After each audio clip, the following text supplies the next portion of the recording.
One. Good evening. In what seems to have been forever, we are back tonight to talk football. Finally, joining me is Sonia Greenfield, Dana O'Gorman, and I don't even know, Magic Johnson or something with the headband on. Cleveland Kate. Quarantine Kate, sorry. A little crazy tonight. We've all been locked in our houses for day what? What are we on? I don't know. 27, I We lost count. Didn't. Yeah. But tonight we have found Zoom and we have decided to talk some football. So who wants to start us off? I mean, I guess I will, since we have 3 picks in the draft.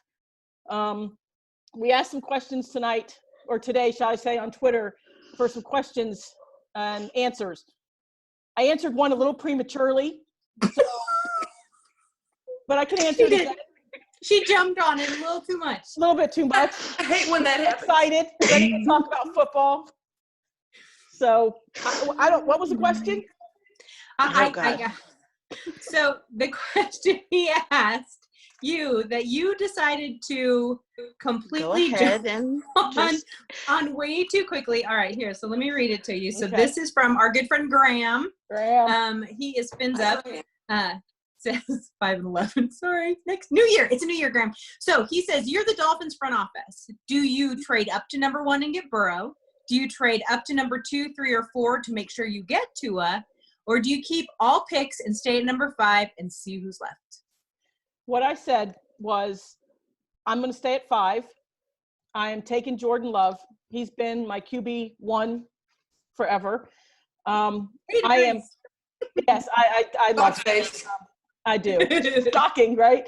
I've said it from day one. He'd be my QB1. I'm staying at 5 because I think we could get him at 5. That'll leave 18 and 26. I'm trading 18.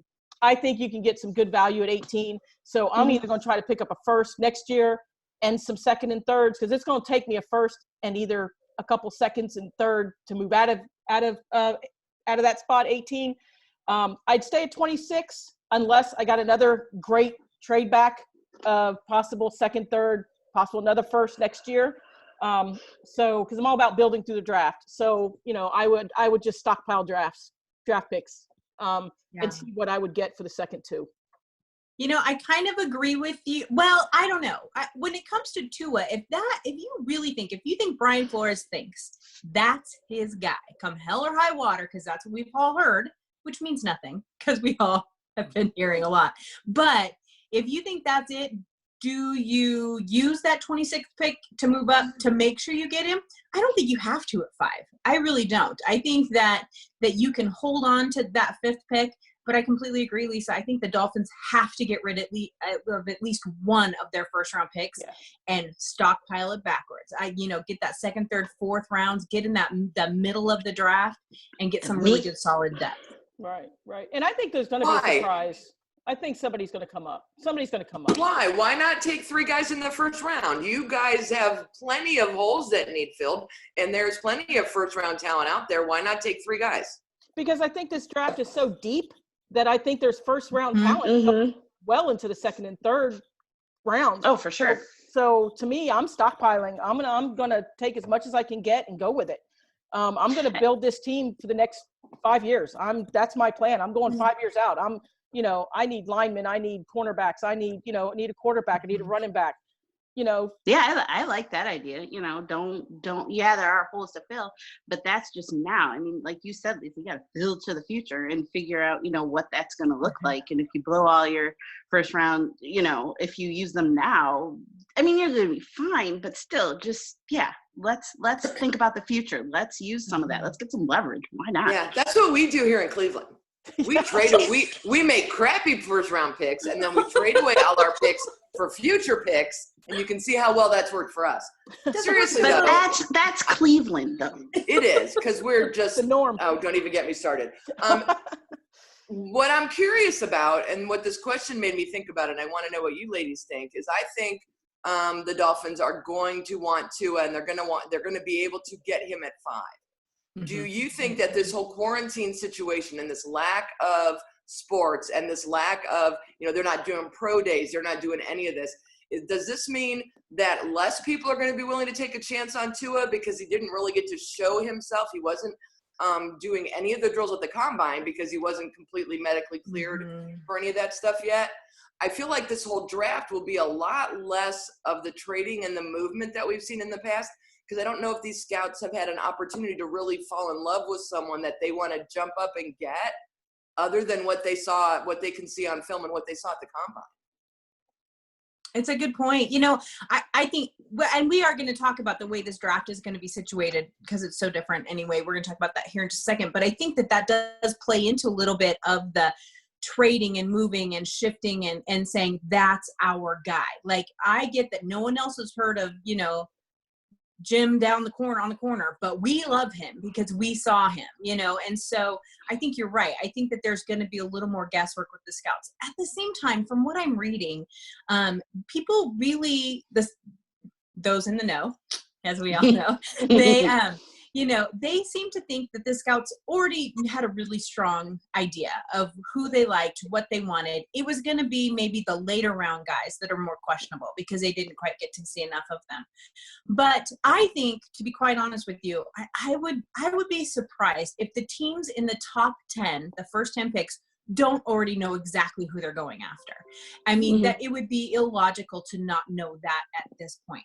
So if, especially for the Dolphins, the question mark is going to come at that pick, you know, 26 or 20 in the 20s when you guys have that one. Right. Is the guy else you thought you might like already gone? That's when you start to shift. But I think where the biggest impact were this no pro days or the video versions, which are great, but they're not there. You're not in the space. You don't get a feel for the kid. I think that's going to hit more to the later rounds than necessarily those early rounds. Well, and you got it deep. And like I said, when you look at the way the draft's falling, you know, certainly we all expect the Bengals to take Joe Burrows. I don't see them. I think it's just, you know, for kicks and giggles, they'll kick it around. You know, I sure bet. What's going to be interesting is the Redskins and the Lions. I think with the Lions sitting at 3, you know, I'm sure they'll entertain some people who might want to get up and get a Jordan Love or Justin Herbert or a Tua. So there's certainly going to be some buzz. To me, it's going to be, you know, the Redskins will be crazy if they pass on Chase Young. He clearly, to me, is the best athlete in this draft. So you know, I would fall for the Lions and the Giants in that next one. Those are going to be crucial picks as 3 and 4 to me. It feels to me like if the Lions go ahead and take somebody at 3 and then the Giants do that at 4, that everyone to 10 just stays where they are and goes. I think so too. If somebody tries to jump up and if they make a deal, either move up into 3 or 4, then you may see a whole bunch of people moving down because the guy they wanted is gone or whatever. But I think if we get to 4 and nothing's happened, I think you're going to at least get to 10 before you see any people making moves. Yeah, agreed. I think so too. Because if you look at it, frankly, from 5 to 10, the needs of those teams are very different. You're not going to see, I mean, I think there might be 3 quarterbacks go in the top 10, but everybody needs different things. So the Browns are going to go offensive line, and this team's going to go this, and this team's going to go that. And there's not going to be that fear that you're going to go get my guy if everyone's just picking in their spot. 6 with the Chargers is probably the last team in the top 10 that's really quarterback needy. And so unless they pick up Cam Newton. I'm just going to keep saying that to those Chargers. Come up. But then you have the Panthers who have Teddy. Arizona's set with their first runner from last year. Jacksonville's hanging on to Gardner Minshew. God love him in his cheesy mustache. And then Cleveland has Baker. So really, I think you're right. If you don't get some movement from some teams that are further down in the draft up into that top 5, they're going to stay put because they already know what they want. So I agree. Let's talk for a minute, though, you guys, about the way this draft is going to be set up. I think that that's really important. So obviously they're doing a virtual draft.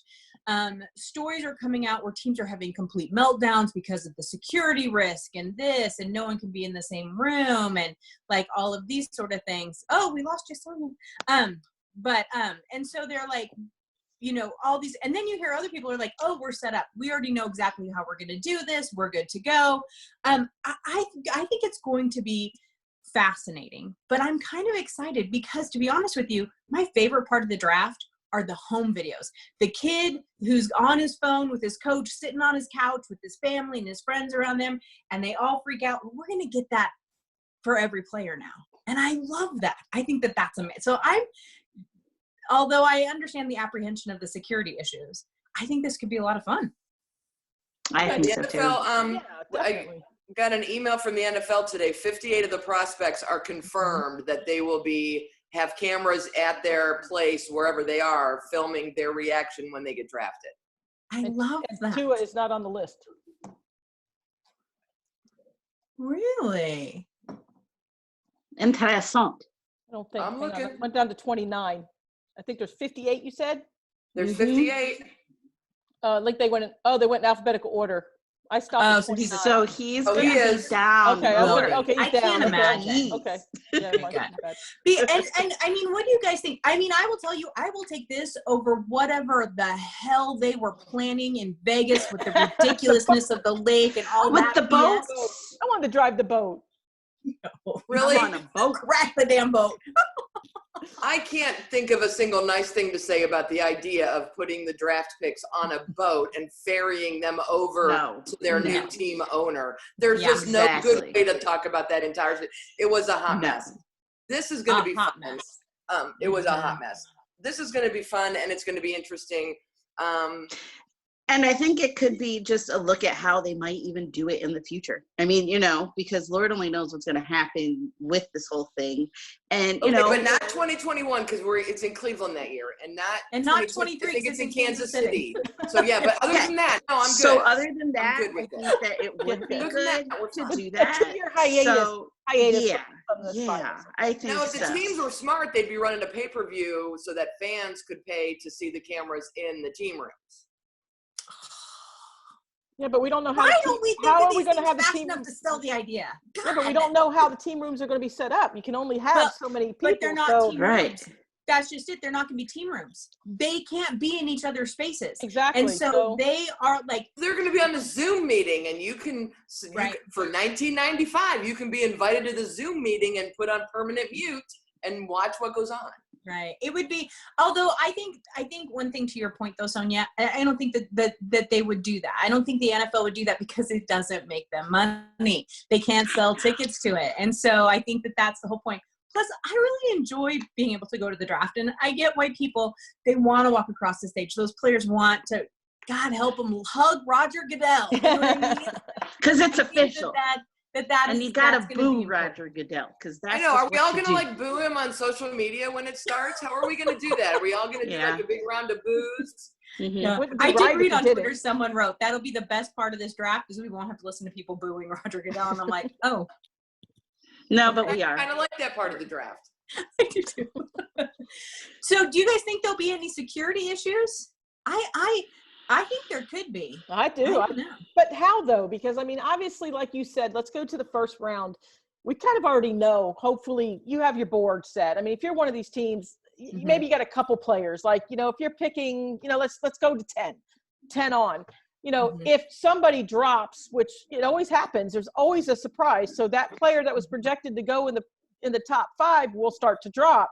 So that'll start kind of, generating some calls, some conversations. And to me, it's like, okay, to me, it's going to be more of are we going to waste our time hacking into somebody's security to see, are they talking about like seeing people's boards? Are they talking about conversations?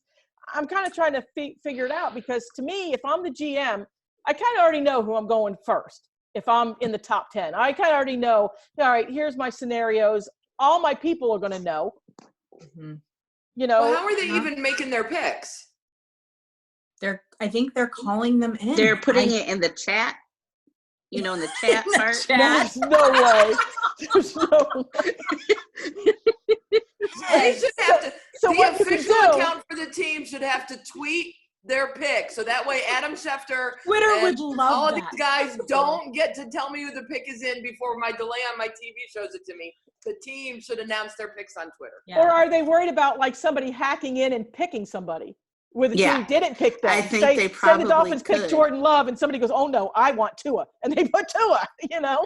I mean, that theoretically could happen. And, you know, Yeah. people are out there are You kind know, of, there are time limits, right? 10 minutes on the clock. So what if there's some kind of an internet or phone issue where you can't get through to the guy you're supposed to call to tell him who your pick is, and your 10 minutes elapses? Yeah, but we're talking So the about $1 billion. and it goes to the auto I'm draft. going to And have to have I'm- some backup. to auto draft. Yes, Fantasy yes. football layout. Here we go. Straight to Here we auto go. draft. Snake draft. I'd end up with a kicker at number 10. No, that's us. That's us. Yeah. That's exactly what the You line have to do your pre-draft job. ranking. You have so that one if you job. pick to auto draft, You it have knows one who you job. like. One job. You know, here's the thing. I'm sure that, you know, there is, if my phone's not working, you're person 2, you're person 3. Right, exactly. You know, I'm sure that they have, like you guys have all said, this is $1 billion business. They're going to have this figured out. You know what I mean? So I wouldn't be so worried about the security. I just think it's different, and God knows the NFL hates change. And so I think that it's going to be interesting to watch, and it should be a lot of fun. So I'm just glad they're still doing it. It gives me something to look Yes. forward to. I'm like so ready. I was very surprised at how many people were angry about it. You know, I really was. I was taken back. I was like, anything you can get right now. You know, I watched axe throwing contests the other day. I watched people throwing axes at a wall. Yeah. I've been watching a lot of mid-2000s soccer. I'm not going to lie to you. It's been just like, I woo, watch it's been- soccer when I want to sleep. So I hate you. I just hate you. You and I are going down, sister. All right, so let's move on to my question that I got. So guys, this is what came down today. So information about the Rams has been coming out. We know Brandon Cooks is now gone. Todd Gurley is gone. Here's the numbers, though. And Warren Sharp from Sharp Football put this out there. So I'm not taking credit for doing any math because it's not my jam. But so the Rams are spending 47. This is his tweet. The Rams are spending $47 million so they can have Jared Goff and not have Todd Gurley and Brandon Cooks on their roster. They're eating $38 million in dead cap between Gurley, who is $20.2 million, and Cooks, which is $17 million. But then he later corrected and said that Cooks is actually closer to $21 million. And they're spending $36 million cap hit on Goff, number 1 in the NFL for Jared Goff. So I put out there with the damn, because that's ridiculous. And then Nate Heath on Twitter said, he goes, oh, well, that all makes sense. Wait, one. He said, add their logo change and bam. The question is, have the Rams officially lost their way? I will tell you that the golden child has lost a little bit of his shine. I think that, you know, he was, you know, their head coach was God's gift to the planet, and everyone was looking for, you know, his second to run, you know, their team. And I think the inexperience of that team and the ridiculousness of their win now, that 1 year they went to the Super Bowl, they were all in. You can't think that short term. You can if you're missing a piece, but not all the pieces. And I think that this has come back to bite the Rams in the butt. It showed up in last year's season. I mean, they still finished really strong, and I still think they'll be a strong team. But when you're in the same division as San Francisco, Seattle, and now Arizona, who's starting to figure it out, the Rams are in trouble. But here's my question for you. Lisa was talking earlier about building through the draft, you know, having long-term success, that sort of thing. Do you think the Rams can draft their way out of this mess? No, because I don't No. think the mess is all talent on the field. There's something going on in that locker room. If you're willing to eat that much dead money to get rid of and walk away from Todd Gurley and Brandon Cooks, there's something going on in that culture. Believe me, I know what a bad culture can do to a football team. It's more than just the players on the field. There's something else going on. It started when they moved with that horrible year with Jeff Fisher, when those, and I'll call them kids right now, kids playing football couldn't pay attention to what they were supposed to be doing because they were looking at the magic of, you know, the beach in LA and all the stuff that was going on, and they couldn't actually focus on the work of football.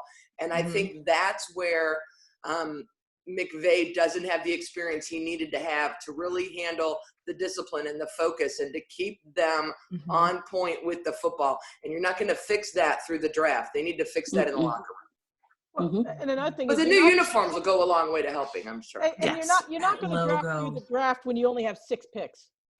You know, they don't even exactly. They have 6 total picks for this whole draft. And you're moving somebody like Brandon Cooks, you're moving right, exactly. That's the other thing. You don't have money. And like you said, you kept a kid on the roster, you know, so I don't know. It's like the Texans and the Rams are suited for each other because they're making they've lost their damn minds is what you're going to say. What is going on? Yes. You know, well, we know Brian has. I mean, you know, the Texans need a GM. So there's they do. And then also, didn't Todd Gurley tweet something about like the Rams still owe him money or something like that? So he and Clay Matthews both. There's issues in that organization, and might be a minute before that gets fixed and handled. And with that cap situation, and you're not going to have enough room for talent if you've got all that money tied up. So yeah, it's going to be. It's going to be a minute. It's crazy. Be a minute. All right. Sonia, you happy with what your team did in the off season? I'm sorry. What did they do? Darius Slay. The best action is no action. It's true. Sometimes. But see, here's the thing, and I don't know. I don't know what they're going to do. I really don't. And that's the thing. And I just don't know. And I don't think they have a clue right now. I know that sounds kind of weird because I was in Quinn I trust type of person. But last year I just, I don't know. He's gotten rid of a lot of key guys. And I understand, the Patriot way, which say what you want. They're trying to instill it here. But that turnover, once you get, once you get, a certain age, then we got to go. Well, you got to have a plan. And I don't know if these guys have a plan right now. And I hope they do, but I'm not feeling that confident. Kate, do you think the Browns are going to trade OBJ on draft day? No. Really? No. It's a solid no. I think it's a solid no. No. I think Kevin Stefanski, with this being a head coaching thing, looking at what he did with the Vikings, looking at how unhappy Stephon Diggs was at the beginning of the year and what the rumors were swirling going on in Minnesota. And I have heard from a number of sources that Stefanski was largely responsible for smoothing things over and fixing the relationships that were getting bad and keeping things going there, that he is the right guy to get Baker and Jarvis and Odell on the same page. You're not going to replace that kind of talent in the draft. We have enough other needs that we need to go after and we need to address. It makes no sense. We're handled at the skill positions. We need a lot of line help and a lot of depth. And I think he's going to be the right guy to keep Odell happy, to get them back and get him back and focused and make him a top wide receiver again this year. Cool. Where are the Seahawks picking? They're not even in the first round, right? They're out. Yeah, we're at the very bottom. Are you? Okay. Yeah, shut up. Not at the very bottom, but we're pretty far. We're close. To be 10. 27. I'm excited to be The biggest question, will they stay there? That's always the question when the Seahawks Probably will not. they stay there. I will tell you, every year when John Snyder and Pete Carroll don't trade out of the first round, you can knock me over with a feather. It's just an assumption from the get. Like, absolutely. Although they've done so much shuffling and more movement in the offseason than I've seen out of that team in a long time. They're bringing back they're getting some of the band back together, which I'm always nervous about. But I'm real excited that Bruce Irvin is back. I think that when he left, it was all about money for him, which I totally understand. You guys know, go get your money. I'm all about that, right? But he has been trying to get back to Seattle for years. And he was never quiet about it. He never hid that that's where he wanted to go. And so I think that he will be really good. Everyone's focus now is on Clowney and whether or not he'll stay in Seattle. And too much money. I'm gonna get murdered for this, but I, at this point, don't care. I don't care if he stays. I would take Emerson Griffin over with him just the same in a minute. And You're going to pay him $21 million? no, they will never pay him $21 million. But no, I think the thing of it is, though, is that Clowney thinks if he holds out long enough, he will get that dollar amount. He's not going to. He's just not going to. Not with last year.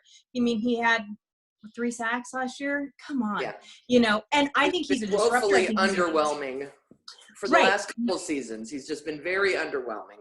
And a lot of that last year, I put it on the plate of he just really was miserable in Houston, which we've seen from a lot of players. No offense, Houston, just where they were, not necessarily just Houston, but all over the league. But so and then, you know, injured, not injured. I think that there's a lot of question marks surrounding him. So I don't want Seattle to overpay him. I think that would be a horrible thing. And so I think it'd be smarter to go maybe a different direction. If he wants to hold out for that money, well, get some team with a crap ton of cash left to get them in, you know, the last. That's fine with me. So, well, one of the things that I can actually say this year, I guess Kate and I can actually say this, is Tom Brady is y'all's problem this year.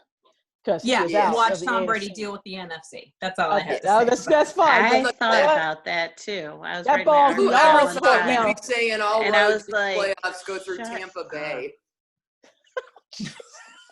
I thought that. Ladies, I don't know if TB12 is enough to bring Tampa Bay to the playoffs. They were a hot mess last year for a whole lot of reasons. I don't know if he's enough to get them there. He's enough to sell tickets and make them some money. I just don't know. I haven't seen them do anything else that I thought was interesting or remarkable or frankly helpful to fix the problems they had last year. Sue. I like Tampa now. Bay. Again, he's how old now? He's just like I feel like he's on his, you know, he's one of those players that Belichick would have let go because his best years are definitely behind him. So how much money you want to spend on that?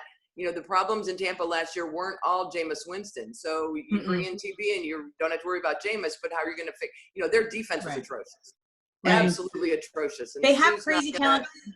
God love Mike Evans. I love Mike Evans as a player. I think he's fantastic. I think Bruce Arians is a great coach. I think though, like I said it on another podcast and I'll say it here and I really mean it. This year is going to be very telling for 2 reasons.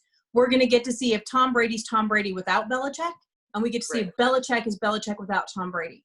The 2 of them have not been separated in 20 years, you know, and so that's a long time. And so it's going to be interesting, especially with whatever the hell New England's doing with a quarterback at this point. I'm like, you know, so I think that will be interesting. Unfortunately for people who like Tom Brady, if he doesn't do well this year, they can blame it on the team. They can blame it on his age. They can blame it on everything. It does not take away with what he has done. And I would never want that to. However, I don't know that's the same for Belichick. I think if Belichick has a disaster and has a decent quarterback, then that's going to reflect a little differently on him than it would. It won't take the shine off Brady. It might take the shine off Belichick, which is also sad because it shouldn't do that either. They were a dynasty. They were fantastic together. They should have ended together. I don't know how much I like this. But that goes back to me with the quarterback. I think the quarterback's your whole franchise. I think a coach rides the curtails of an elite franchise quarterback.